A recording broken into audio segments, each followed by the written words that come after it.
The great chamber of the Galactic Council stretched across 3 kilometers of polished stone and living crystal. Thousands of representatives from hundreds of species filled the curved seats that rose like waves toward a ceiling of artificial stars.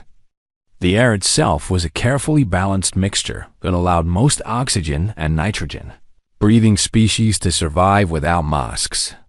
Those who needed different atmospheres sat in sealed pods with translation devices built into the glass. Ambassador Elena Vasquez sat in the human section. It was a small area near the back of the chamber. Humanity had held observer status for 30 years. They could watch. They could listen. They could speak when invited. But they could not vote. They had never requested full membership. Elena was 63 years old. She had gray hair that she kept short and practical. Her face carried lines from decades of difficult conversations. She had represented Earth at these proceedings for 10 years now. In that time, she had learned patience. She had learned to keep her expression calm when species 10 times her size said ignorant things about humanity. She had learned to smile when she wanted to scream. Today would test that patience like never before. The Crethian High Speaker took the central platform. His species were massive insectoid creatures with 6 limbs and mandibles that could crush steel. They stood 3 meters tall, and their bodies were covered in natural armor that could stop most projectile weapons. The Crethians had dominated council military affairs for over 4,000 years. They believed that strength was the only truth in the universe. They had never lost a war. High Speaker Rakdos clicked his mandibles in the pattern that meant he was about to say something he considered important. The translation devices hummed as they converted his sounds into words that every species could understand. The Council faces a security concern that has been ignored for too long, Rakdos announced. His voice echoed through the massive chamber. I speak of the humans. Elena felt her stomach tighten. She kept her face neutral. For 30 years, the humans have sat among us, Rakdos continued. They watch. They trade. They talk. But they do not act. They do not fight. They do not stand beside us when the Council requires military strength. Murmurs rippled through the chamber. Several species turned to look at the human section. Elena remained still. I have compiled a record of human behavior since they achieved faster than light travel and made contact with Galactic. Civilization. Rakdos gestured with one massive limb and holographic. Displays appeared throughout the chamber. 17 times the Council has invited humanity to join military operations. 17 times they refused. They have never shared their weapon specifications with Council security forces. They maintain no visible fleet presence beyond their home system. And on 3 separate occasions, they retreated from border disputes without firing a single shot. The displays showed records and dates. Elena recognized each incident. She remembered the careful discussions that had led to each decision. She remembered the reasons that Rakdos would never understand. The pattern is clear, Rakdos declared. Humans fear battle. They lack the courage to stand and fight. They hide behind diplomacy because they are too weak for war. Several species clicked or growled or hummed their agreement. The Crethians had many allies. Species that had fought beside them. Species that feared them. Species that had learned to respect strength above all other qualities. Therefore, I propose that humanity be formally classified as a protected species. Elena's hands tightened on her chair. The protected species classification was reserved for civilizations that could not defend themselves. Pre-spaceflight cultures that the Council chose to shield from exploitation. Species that had lost wars so completely that they existed only by the mercy of their conquerors. The classification meant loss of trade rights, loss of territorial sovereignty, loss of diplomatic standing. It meant humanity would become dependents, pets, charity cases for the great powers to look after. The humans clearly cannot protect themselves, Rakdos continued. Their refusal to fight proves their weakness. We should not wait until some hostile force destroys them and we lose a trading partner. Better to extend our protection now and preserve what value they provide. He said it casually, as if he was discussing livestock. Elena raised her hand to request the floor. The gesture was noted by the automated systems. Her request appeared on the speaking schedule. The council moderator, a being of living light from a species that existed partially in dimensions humans could not perceive, announced that Ambassador Vasquez wished to speak. Rakdos clicked his mandibles in amusement. The human wishes to beg. Very well. Let her speak so the council can see their weakness directly. But before Elena could rise, the moderator's voice filled the chamber again. The speaking schedule is full. The human representative may address the council at the next session. The vote on protected species classification will proceed at that time. Elena stood anyway. I invoke the right of immediate response to accusations against my species. That right is reserved for full members, Rakdos said. Humans are observers. Observers watch. They do not speak out of turn. Several species laughed. The sound was different for each of them, but the meaning was clear. Mockery. Dismissal. The powerful putting the weak in their place. Elena sat down.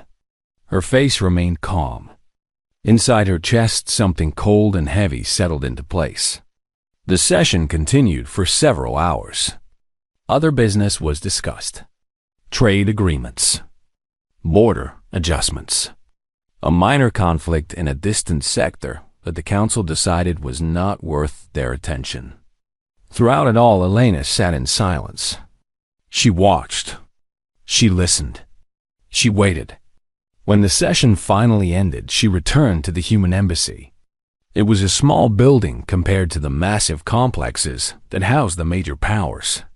Her staff of 12 people waited for her in the conference room. We saw the broadcast, her assistant Marcus said. His dark face was tight with controlled anger. Protected species.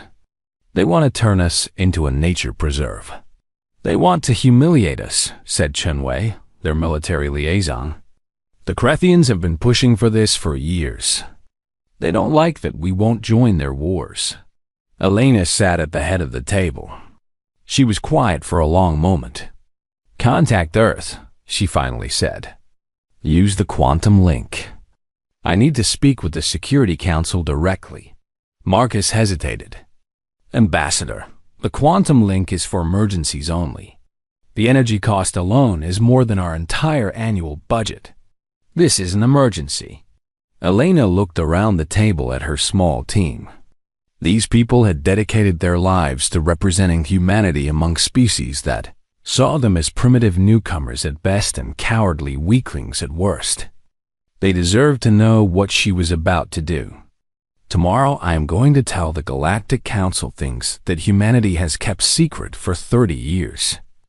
I am going to show them what we really are, what we can really do.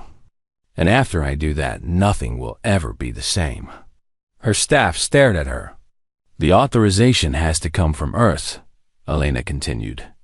From every nation. From every leader. This decision cannot be made by one person. But I am going to recommend that they say yes. What exactly are you going to show them? Chenwei asked. Elena smiled. It was not a pleasant expression. The Krethians think we fear battle. They think we are weak. They have mistaken our restraint for cowardice. She stood and walked to the window. Outside the embassy, the alien city stretched toward the horizon. Towers and domes and structures that defied human architecture. 100 species going about their business. None of them gave the human embassy a second glance. Tomorrow they will learn the truth, and they will wish we were the cowards they believed us to be.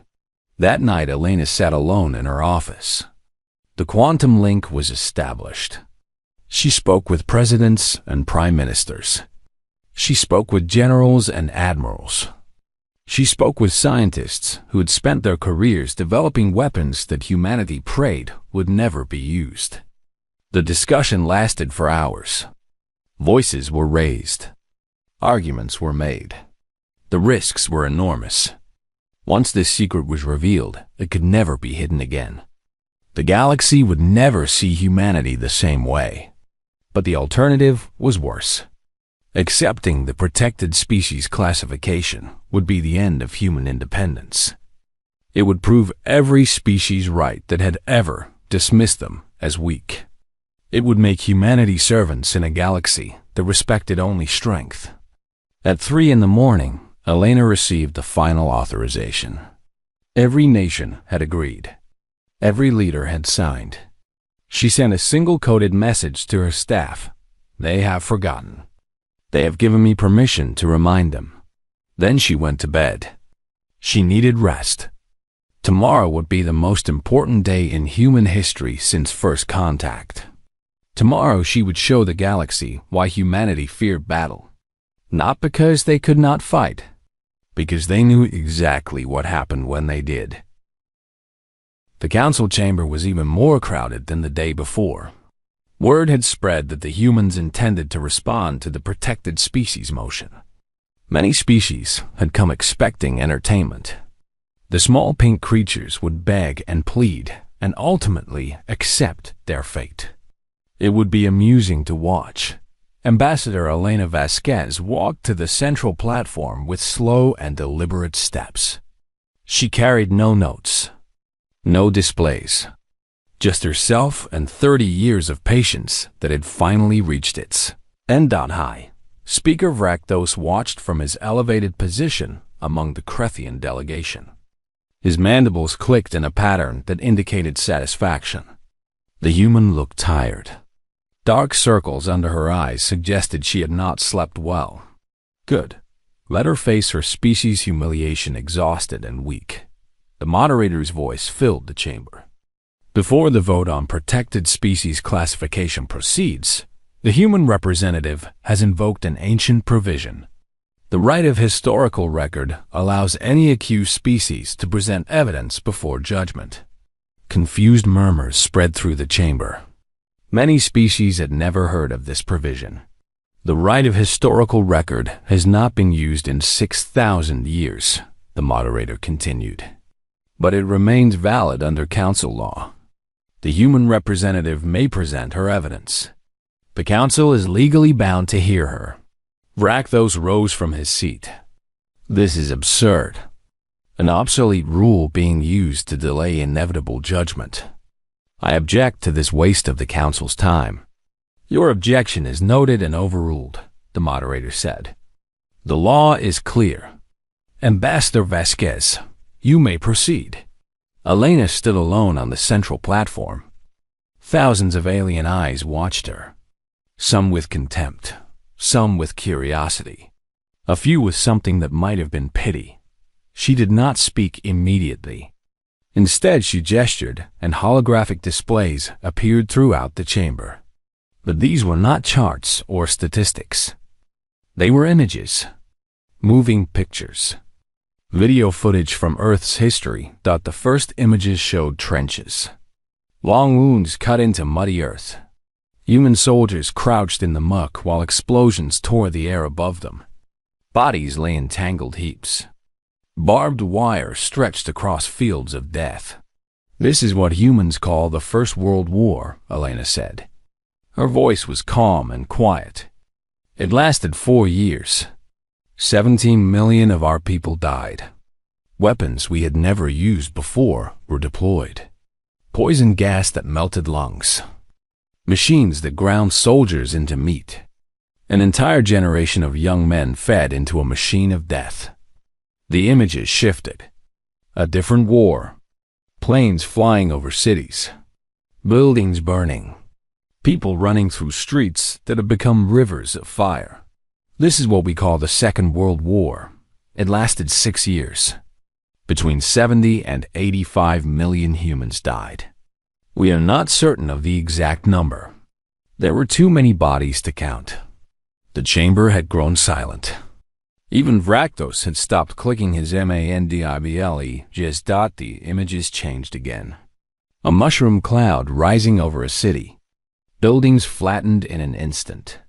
Shadows burned into stone where people had stood before they were vaporized. This is the weapon we created at the end of that war. We called it the atomic bomb. A single device that could destroy an entire city in seconds. We used it twice. Then we built more. Thousands more. Enough to end all life on our planet many times over. Elena paused to let the council absorb what they were seeing. We spent the next 50 years with those weapons pointed at each other. Two great powers on our world, each with enough nuclear weapons to destroy everything. We lived every day knowing that a single mistake could end our species. Our children grew up doing drills in schools, practicing what to do when the bombs fell, hiding under desks as if that would save them from nuclear fire. More images. Killing fields covered with human skulls. Mass graves. Emaciated bodies stacked like firewood. This is what one group of humans did to another group of humans. We have a word for it. Genocide.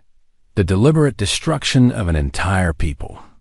We have committed genocide many times throughout our history. Sometimes over religion. Sometimes over race. Sometimes over ideas that seem insane to us now, but once seemed worth killing millions to defend. The council watched in complete silence. These were not the images of a weak species. These were not the records of cowards. Do you understand what you are seeing? Elena asked. Her voice was still calm, but there was something beneath it now. Something dark and cold. This is what humans do to each other. Our own kind. Our brothers and sisters. We slaughter each other with a creativity and efficiency that we have never seen matched by any species in this council. She turned slowly, making eye contact with as many delegates as she could. You think we fear battle. You are correct. But you do not understand why. The images changed one final time. Not war footage now. Children in classrooms. Families eating dinner together. People laughing at celebrations. Normal human life. Every human child learns this history. We teach them about the trenches and the bombs and the genocide. We show them what their ancestors did. We make them understand that this capacity for violence lives in every human heart.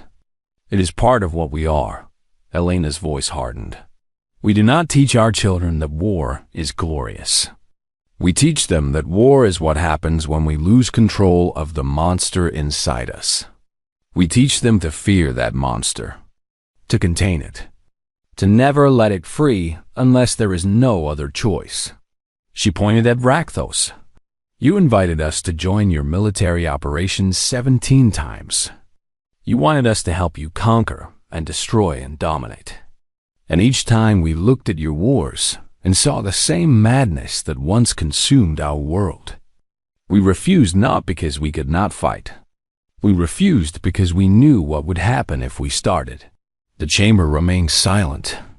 Many species were looking at the human ambassador with expressions that had changed from contempt to something else. Something that might have been the beginning of fear. You accused us of retreating from border disputes without firing a shot. You are correct. We retreated because the alternative was unleashing what we keep locked inside ourselves. And we were not certain that we could stop once we started. Elena stepped closer to the Crethian delegation. Your species has never lost a war. You are proud of this. You believe it makes you strong. But ask yourself a question, High Speaker. If you have never lost, then you have never learned what defeat costs. You have never been forced to look at the bodies of your children and ask yourself if any cause was worth that price. Her voice dropped to barely above a whisper. But the audio systems carry her words to every corner of the massive chamber. Humans have lost. We have lost so many times that we have lost count.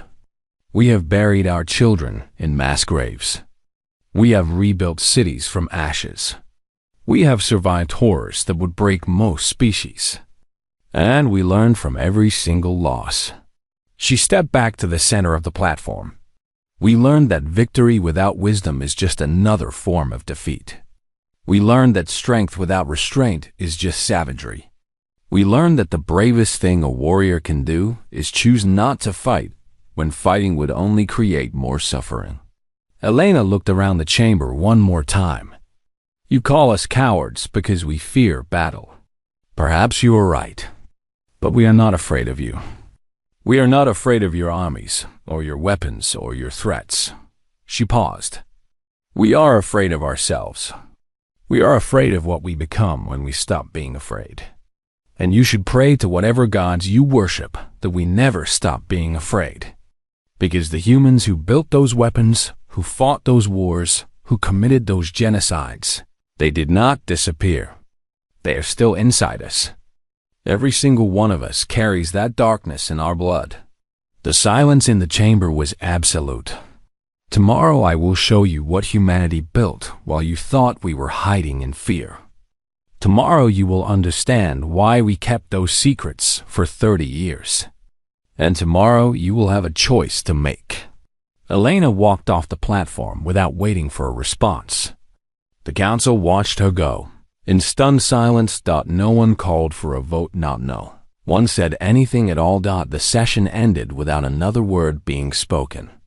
But that night, across 1,000 worlds, the footage of Elena's presentation spread through every communication network. Species that had dismissed humanity as weak watched the images of nuclear fire and mass graves and asked themselves a question they had never considered before. What if the humans were not hiding because they were afraid of the galaxy? What if they were hiding to protect the galaxy from themselves? The third day of the council session began with tension that could be felt like electricity in the air. Every seat in the massive chamber was filled. Species that normally sent junior representatives had dispatched their highest officials. The footage from Elena's history lesson had traveled across the galaxy overnight. Everyone wanted to see what would happen next. Ambassador Vasquez returned to the central platform. She looked different today. She had slept well. Her gray hair was perfectly neat. Her posture was straight and confident. There was no exhaustion in her eyes now. Only purpose. High Speaker Vrakthos shifted uncomfortably in his seat. He had spent the night reviewing everything the Krethian intelligence services knew about humanity. The information was incomplete. Frustratingly incomplete. Humanity guarded their secrets better than any species the Krethians had ever encountered. Yesterday, I showed you what humanity was, Elena began. Today I will show you what humanity is. Holographic displays appeared throughout the chamber. But these were not historical images. These were current data. Numbers and specifications and images that made several military specialists from various species lean forward in their seats. You noted that humanity retreated from 3 border disputes without firing a shot. Let me explain what actually happened in each case. The first display showed a star map, a region of space near human territory where the aggressive Deshan Confederacy had been expanding. The Deshan border incident. Their fleet moved into a system we had claimed. Standard procedure for them. They expected us to negotiate, pay tribute, or fight and lose. Instead, we withdrew our civilian presence within 6 hours. Vrakthos clicked his mandibles. Cowardice. Exactly as I said. Patience, High Speaker. Elena smiled. It was not a friendly expression. We withdrew because our long-range sensors detected something your intelligence services missed. A convoy of Deshan civilian transports was passing through the combat zone. 300,000 Deshan citizens, including a hospital ship carrying their equivalent of children. The display showed the convoy's path. It would have traveled directly through any battle between the fleets. We could have destroyed the Deshan military forces in that system. Our weapons had the range and power, but those civilians would have died. So we retreated. We chose to look weak rather than kill innocents. The chamber was quiet. The Theshan delegation looked stunned. They had never known about the convoy. After we withdrew, we informed the Theshan government through back channels what we had seen and what we had chosen not to do. They have not attempted to expand into our territory since. They understood the message. Elena moved to the next display. You asked why we refused to share weapon specifications. The Council requires members to register their military capabilities. Very reasonable. Transparency builds trust.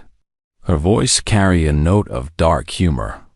But we could not share our specifications, because doing so would destabilize the entire galactic balance of power. The display showed technical readouts.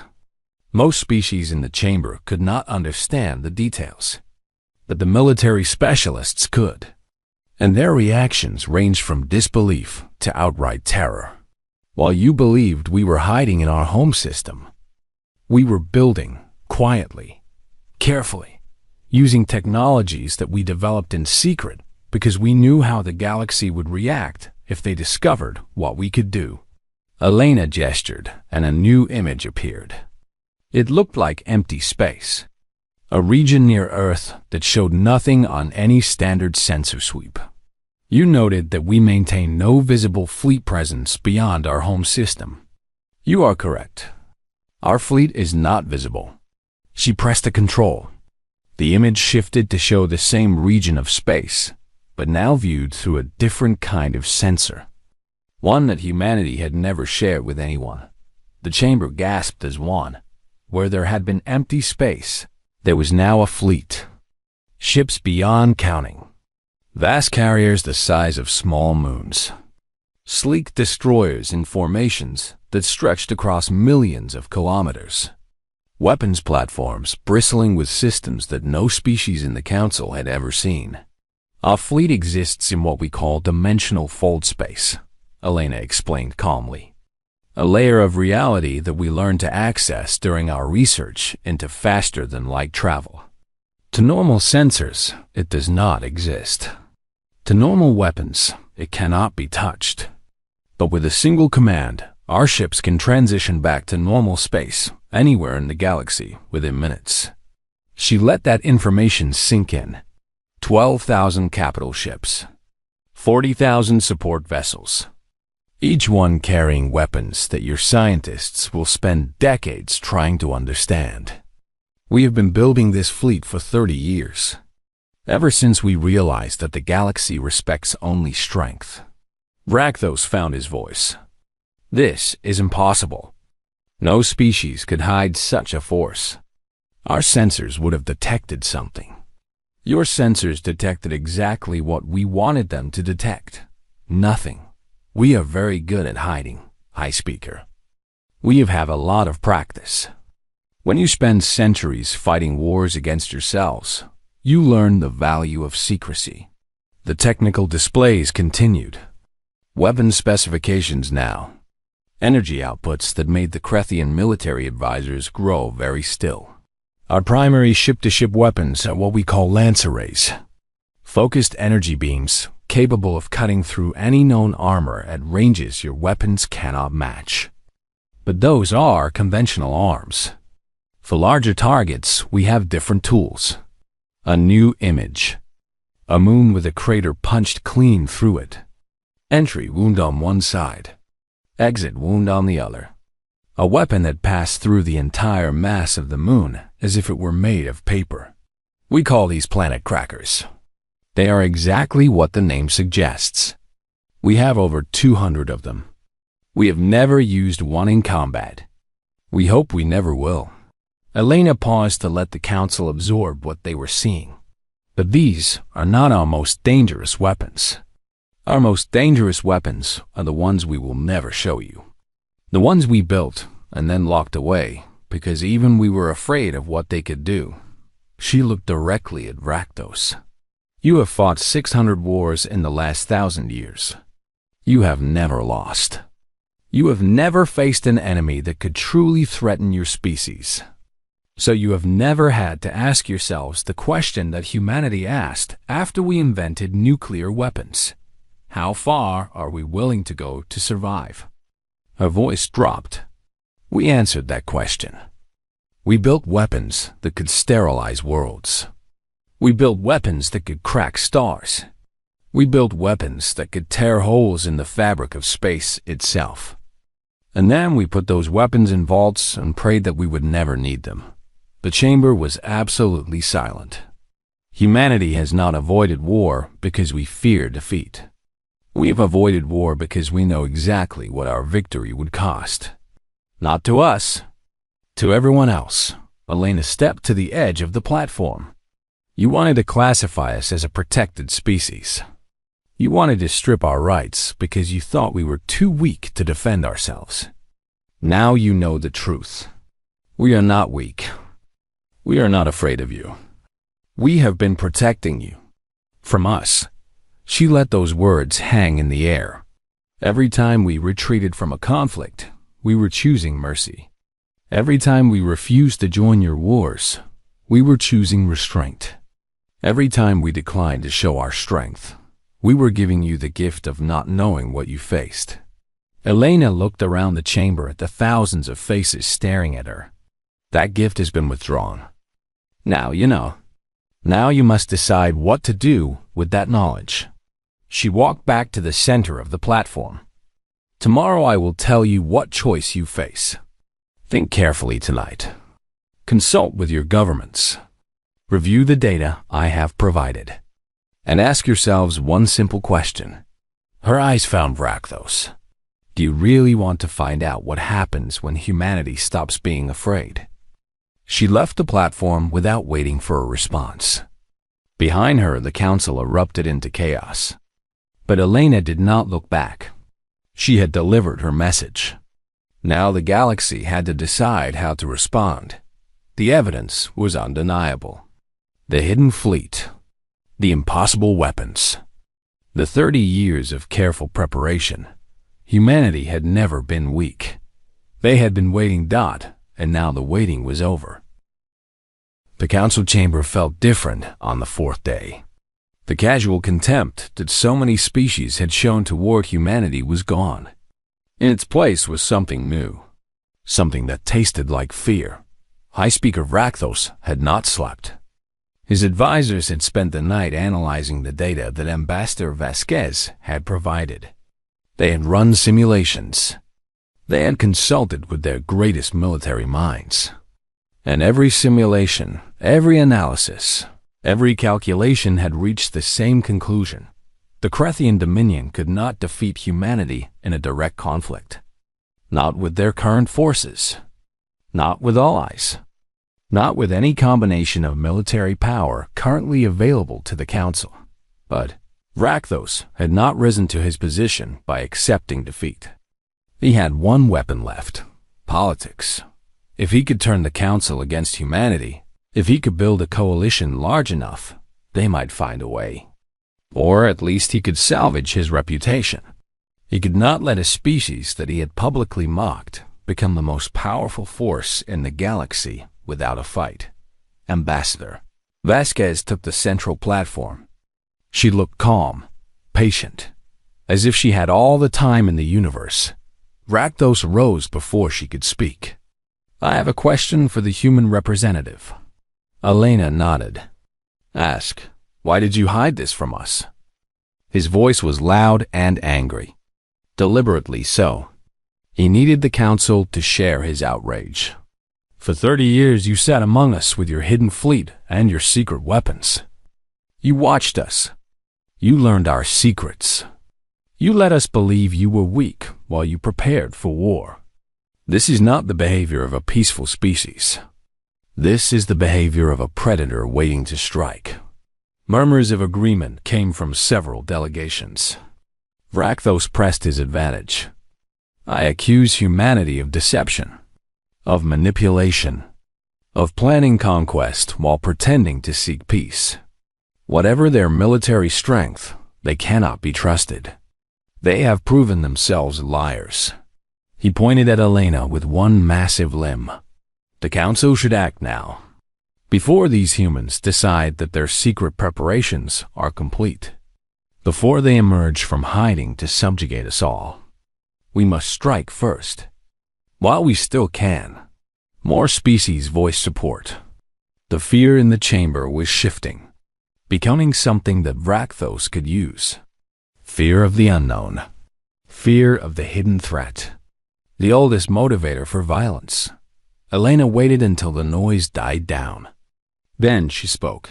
You want to know why we hid? Her voice was quiet, controlled, but there was something beneath the calm now. Something that made several species near the platform instinctively move back.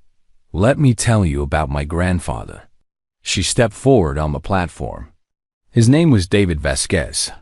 He was born in a country called Guatemala. When he was 12 years old, soldiers came to his village. They were looking for people they called enemies. My grandfather was not an enemy. His family were farmers.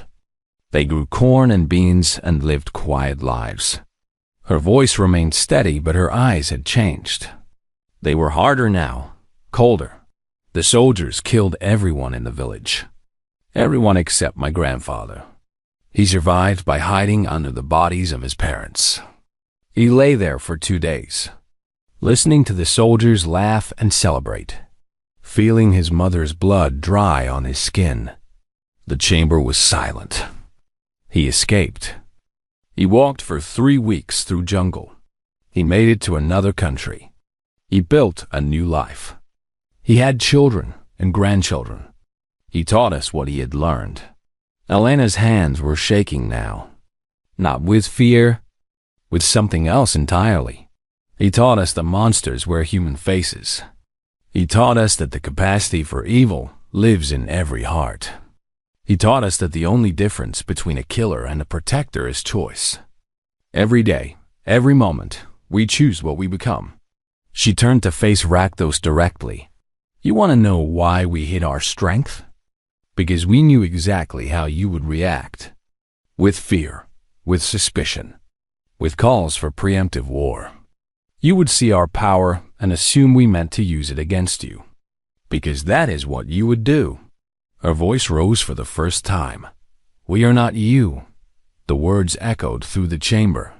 We built those weapons hoping never to use them. We hid them because we knew the galaxy would not understand. We chose restraint because we had already learned where violence leads.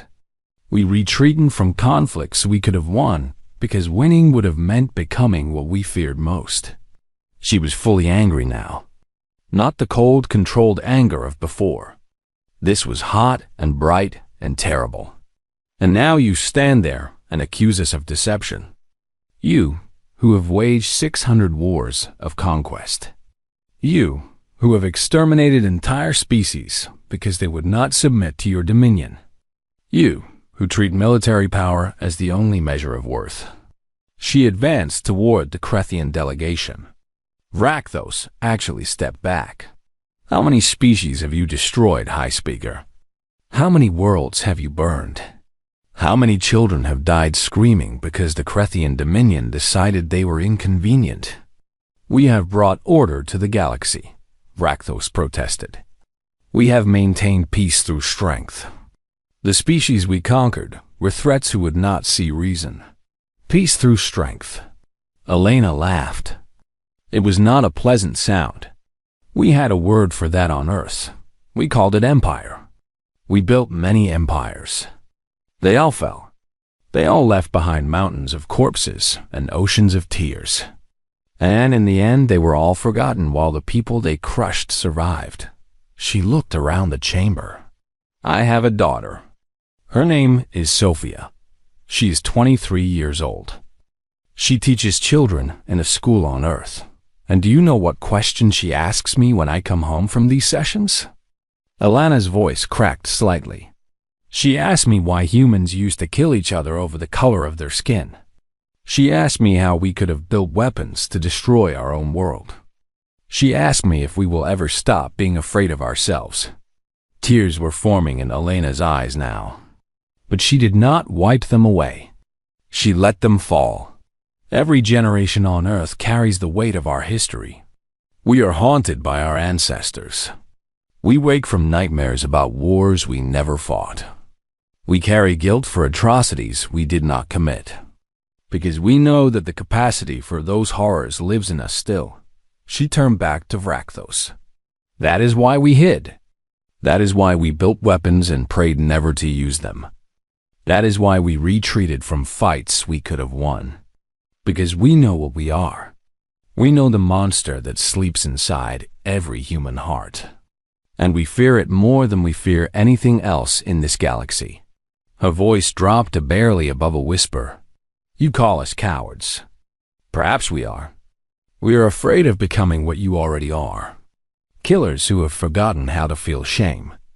Warriors who measure their worth in bodies. Conquerors who believe that power justifies everything. She straightened and looked at the council with eyes that burned. We have spent 30 years restraining ourselves. Choosing mercy when we could have chosen dominance. Hiding our strength when we could have used it to rule. And now you stand here and demand that we justify ourselves to you. The rage in her voice made several species flinch. No, we will not justify ourselves. We will not apologize for being what we are. And we will not let you or anyone else make us feel ashamed of choosing to be better than our worst impulses. Elena walked to the very edge of the platform and stared directly at Rakthos. You wanted to see human rage.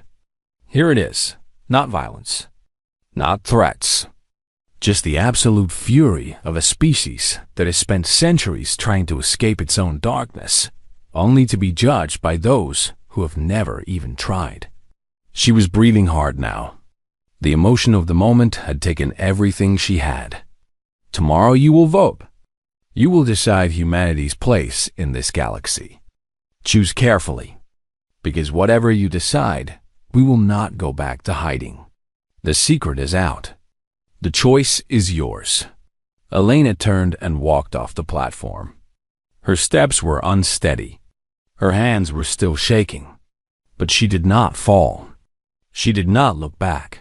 Behind her, the council sat in stunned silence. No one had ever spoken to them like that before. No one had ever dared. And somewhere in the back of many minds, a new thought was forming. Perhaps the humans were right. Perhaps there was another way. Perhaps strength did not have to mean conquest. Perhaps mercy was its own form of power. The fifth day began with chaos. Throughout the night, communications had burned between homeworlds and council delegations. Species that had never spoken to each other found themselves in frantic discussion. Alliances that had stood for millennia trembled. The revelations about humanity had shattered assumptions that the galaxy had held for generations. High Speaker Rakthos arrived at the council chamber with a coalition of 17 species. They had agreed to support a preemptive strike against humanity. Better to act now, they argued, while there was still a chance. The human fleet might be hidden, but it could not fight if its homeworld was destroyed. A massive combined assault on Earth might succeed before the humans could respond. Ambassador Elena Vasquez arrived alone. She walked to the central platform one final time. She looked tired again. The emotional outburst of the previous day had cost her. But her eyes were clear and her voice was steady. I know what some of you are planning, she said before anyone else could speak. You spent the night building a coalition for war. You believe that if you strike hard enough and fast enough, you can destroy us before we respond. Rakthos clicked his mandibles angrily. You have spies among us. We have ears and eyes, High Speaker. We have always known who our enemies are. We simply chose not to act on that knowledge. Elena gestured, and the holographic displays activated one final time. They showed Earth, the blue and green marble that humanity called home. Oceans and continents and clouds swirling in patterns that have remained unchanged for billions of years. This is our world. 7 billion humans live there now. It is all we have. All we have ever had. Every war, every genocide, every horror I showed you happened on this one small planet. We have nowhere else to go. She let the image hang in the air. You are planning to destroy it. To burn our cities and poison our oceans and turn our home into ash. Because you are afraid of what we might do. Because you believe that striking first is better than waiting to see if we are truly what we claim to be.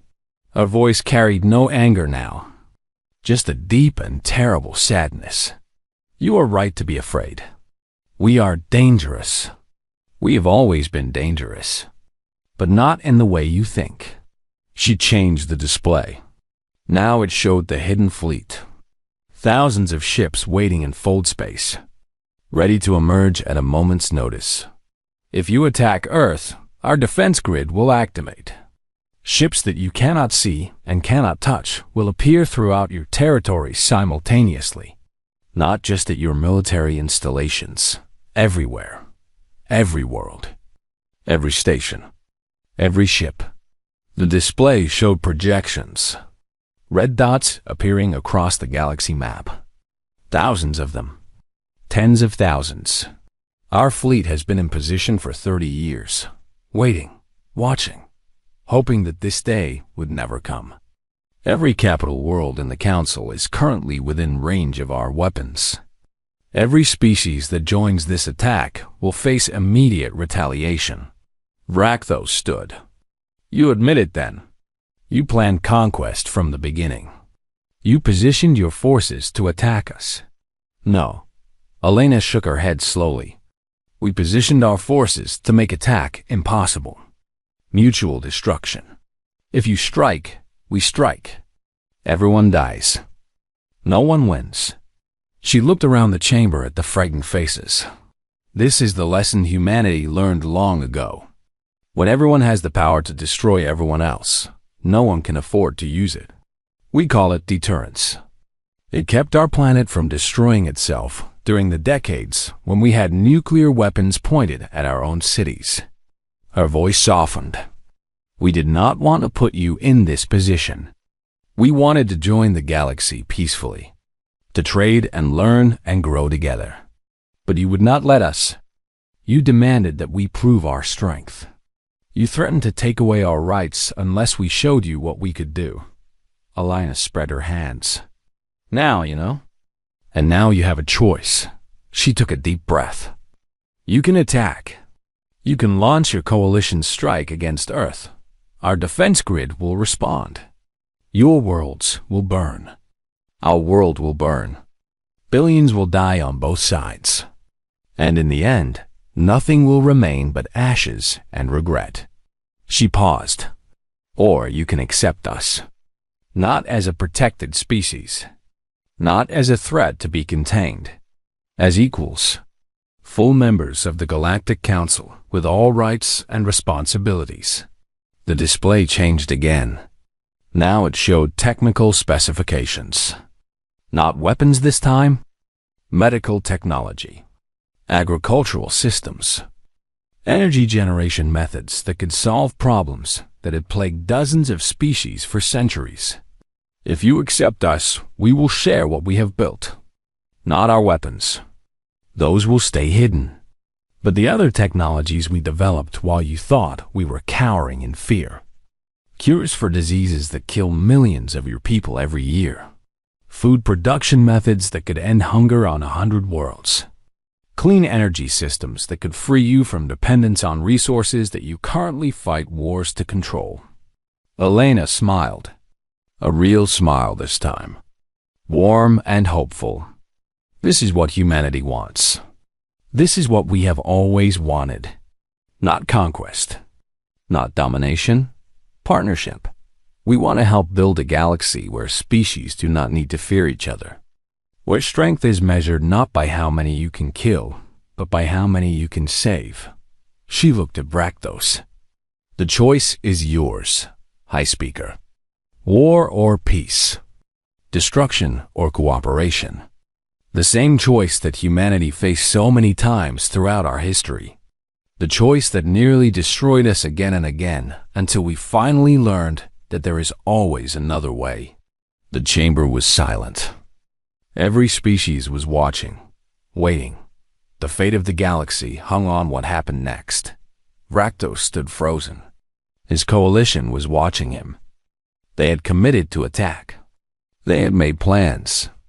They had convinced themselves that it was the only option. But now, looking at the projections on the display, seeing exactly what would happen if they proceeded, even the most aggressive species were hesitating. Finally, the Theshan representative rose. We withdraw from the coalition. We will not support an attack against humanity. They saved our civilians when they could have destroyed our fleet. We owe them that much consideration. One by one, other species broke away. The Mordathi, the Kelthian Unity, the Bright Chorus. Each announcement was another blow to Rakdos and his plans. Within an hour, his coalition of 17 had shrunk to 3. And even those 3 were looking uncertain. The council moderator's voice filled the chamber. A vote has been called. The motion to classify humanity as a protected species. How does the council vote? The votes came in rapidly. Rejection after rejection after rejection. No species wanted to be remembered as the one who voted to humiliate the humans. Not after what they had seen. Not after what they had learned. Then came the second vote. Full membership for humanity. With all rights and responsibilities. The Theshans voted yes. The Mordathi voted yes. Species that had never agreed on anything found themselves united in this moment. The final tally appeared on the displays. Unanimous acceptance. 1 abstention. Vrakthos. He stood alone among his own delegation. His mandibles clicked in a pattern that indicated frustration and defeat. But he did not vote against. He could not. Not with his entire species watching. Not with the evidence of human power still displayed on every screen. Elena walked across the chamber toward the Krethian delegation. Species moved aside to let her pass. She stopped directly in front of Rakdos. They stood in silence for a long moment. The giant insectoid warrior and the small human diplomat. 100 years of contempt between their species condensed into this single confrontation. You could have conquered us, Rakdos finally said. His voice was quiet, almost respectful. 30 years ago, when we first made contact, you had the power. You could have destroyed us before we knew what was happening.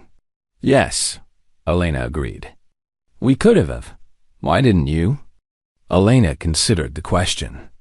She thought about her grandfather and his village. She thought about her daughter and her questions. She thought about all the humans throughout history who had faced this same choice and chosen wrong. Because we were afraid, she finally said. Afraid of what we would become if we did. Afraid of looking in the mirror and seeing the monsters we had fought so hard to bury. She reached out and touched one of Rakdos's massive limbs. A gesture of connection across species and history. Our greatest fear was never battle. It was becoming like the worst versions of ourselves. Like the soldiers who killed my grandfather's village. Like the generals who ordered nuclear weapons aimed at their own planet. Like everyone throughout our history who decided that power justified everything. She looked up at him with something like compassion. We were afraid of becoming like you. So accustomed to violence that you could not imagine any other way. And now we have a chance to show you that there is another way. That strength can be used to protect instead of destroy. That fear can teach wisdom instead of cruelty. Rakdos was silent for a long time. Then his mandibles clicked in a pattern that Elena's translator could not interpret. I do not understand you, he finally said. I do not understand how you can have such power and choose not to use it. It goes against everything I know. Then let us teach you something new. Elena smiled. That is what partnership means. We learn from each other. We grow together. We build something better than either of us could build alone. She stepped back and addressed the entire council one final time.